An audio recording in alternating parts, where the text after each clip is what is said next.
Vamos lá, galera. Questão 29 do nosso simulado diz o seguinte. Vamos ler ela com carinho. Questão do diagrama de fase. Vem comigo. A figura seguinte representa o diagrama de fase de uma determinada substância. O ponto PT no gráfico indica o chamado ponto triplo, onde podem coexistir as formas líquida, sólida e de vapor dessa substância, enquanto o ponto crítico indica o denominado ponto crítico.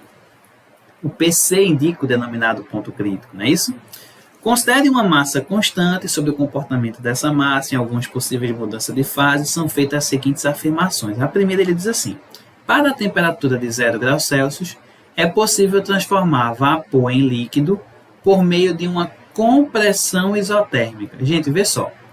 Se tu observar a temperatura de 0 graus Celsius, está mais ou menos aqui assim, certo?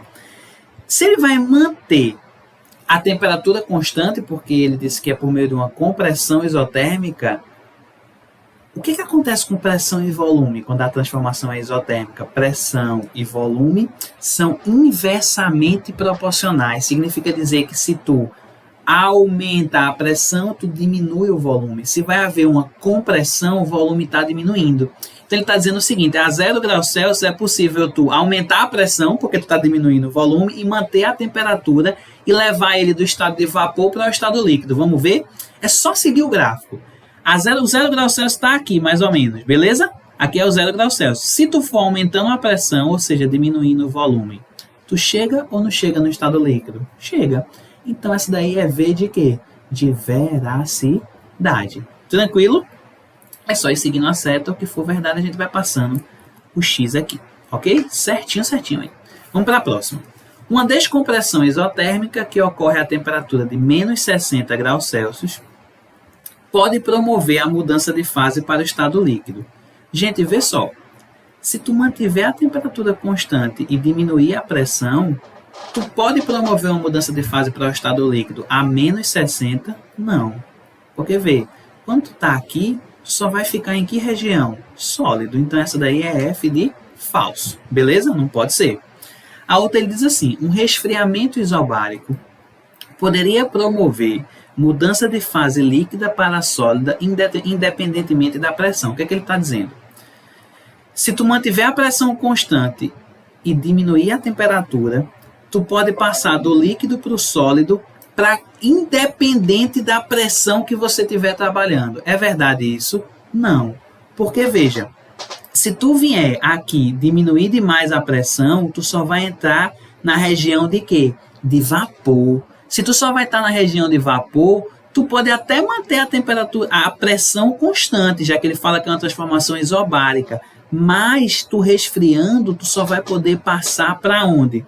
Tu só vai poder passar do estado de vapor para o estado sólido. E a questão fala que pode, para qualquer caso, passar do líquido para o sólido. Não é verdade. Tudo bem? Então essa também é F de falso. Tranquilo? Agora vem a número 4. Para a pressão de 10 atm, vamos lá, vamos ver. Para uma pressão de 10 atm, é possível formar a fase gasosa a partir do aquecimento isobárico de uma massa sólida da substância. Gente, vê só. Se tu está aqui para uma pressão de 10 atm, se tu aquece o sistema, ó, tu entra ou não entra na região de gás? Entra. Fazendo o quê? Fazendo o que ele diz aí na questão, um aquecimento, mantendo a pressão em 10 atm e aumentando a temperatura, tu pode sair da fase sólida, certo? E ir até a fase gasosa, mantendo a pressão e aumentando a temperatura. Então essa daqui também a gente risca, porque é V de veracidade. Beleza? Tamo junto, together. E a outra ele diz assim: para temperaturas de aproximadamente 40 graus Celsius, não é possível promover mudança de fase somente por variação de pressão. Perfeito. Por quê? Porque é uma temperatura de 40 graus Celsius, é uma temperatura maior que a temperatura do ponto crítico. E a característica do ponto crítico é justamente o seguinte: uma vez que você passa da temperatura crítica, não é possível você promover mudanças de fase somente por variação de pressão. Você tem que mexer na pressão e na temperatura. temperatura. Essa é a definição de temperatura crítica, a definição de ponto crítico. Então, a 5 também é verdade. Logo, a resposta da questão é 1, 4 e 5, não é isso? Resposta, letra E, de eu amo física. Beleza? Vamos embora. Let's go.